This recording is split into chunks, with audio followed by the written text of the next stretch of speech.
ஆதலால் இக்காலத்து பாடுகள் இனி நம்மிடத்தில் வெளிப்படும் மகிமைக்கு ஒப்பிடத்தக்கவைகள் அல்லவென்று எண்ணுகிறேன். மேலும் தேவனுடைய புத்திரர் வெளிப்படுவதற்கு சிருஷ்டியானது மிகுந்த ஆவலோடே காத்துக் கொண்டிருக்கிறது. அதேனென்றால் சிருஷ்டியானது அழிவுக்குரிய அடிமைத்தனத்தினின்று விடுதலையாக்கப்பட்டு தேவனுடைய பிள்ளைகளுக்குரிய மகிமையான சுயாதீனத்தை பெற்றுக்கொள்ளும் என்கிற நம்பிக்கையோடே அந்த சிருஷ்டியானது சுய இஷ்டத்தினாலே அல்ல, கீழ்ப்படுத்தினவராலேயே மாயைக்கு கீழ்ப்பட்டிருக்கிறது. ஆகையால் நமக்கு தெரிந்திருக்கிறபடி இதுவரைக்கும் சர்வ சிருஷ்டியும் ஏகமாய் தவித்து பிரசவ வேதனைப்படுகிறது. அதுவுமல்லாமல் ஆவியின் முதற் பலன்களை பெற்ற நாமும் கூட நம்முடைய சரீர மீட்பாகிய புத்திர சுவீகாரம் வருகிறதற்கு காத்திருந்து நமக்குள்ளே தவிக்கிறோம். அந்த நம்பிக்கையினாலே நாம் ரட்சிக்கப்பட்டிருக்கிறோம். காணப்படுகிறதை நம்புகிறது நம்பிக்கை அல்ல. ஒருவன் தான் காண்கிறதை நம்ப வேண்டுவதென்ன? நாம் காணாததை நம்பினோமாகில் அது வருகிறதற்கு பொறுமையோடு காத்திருப்போம்.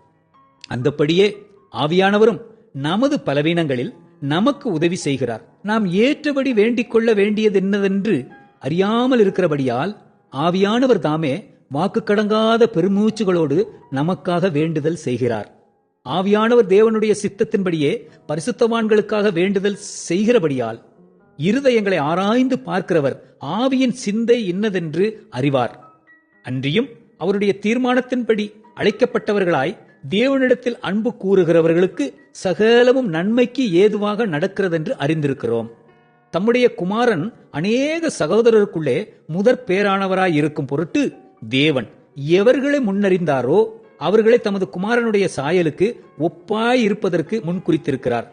எவர்களை முன் குறித்தாரோ அவர்களை அழைத்தும் இருக்கிறார். எவர்களை அழைத்தாரோ அவர்களை நீதிமான்களாக்கியும் இருக்கிறார். எவர்களை நீதிமான்களாக்கினாரோ அவர்களை மகிமைப்படுத்தியும் இருக்கிறார். இவைகளை குறித்து நாம் என்ன சொல்லுவோம்? தேவன் நம்முடைய பட்சத்தில் இருந்தால் நமக்கு விரோதமாய் இருப்பவன் யார்? தம்முடைய சொந்த குமாரனென்றும் பாராமல் நம் எல்லாருக்காகவும் அவரை ஒப்புக் கொடுத்தவர் அவரோட கூட மற்ற எல்லாவற்றையும் நமக்கு அருளாதிருப்பதப்படி?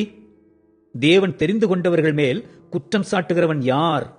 தேவனே அவர்களை நீதிமான்களாக்குகிறவர். ஆக்கினைக்குள்ளாக தீர்க்கிறவன் யார்? கிறிஸ்துவே மரித்தவர், அவரே எழுந்தும் இருக்கிறவர், அவரே தேவனுடைய வலது பாரிசத்திலும் இருக்கிறவர், நமக்காக வேண்டுதல் செய்கிறவரும் அவரே.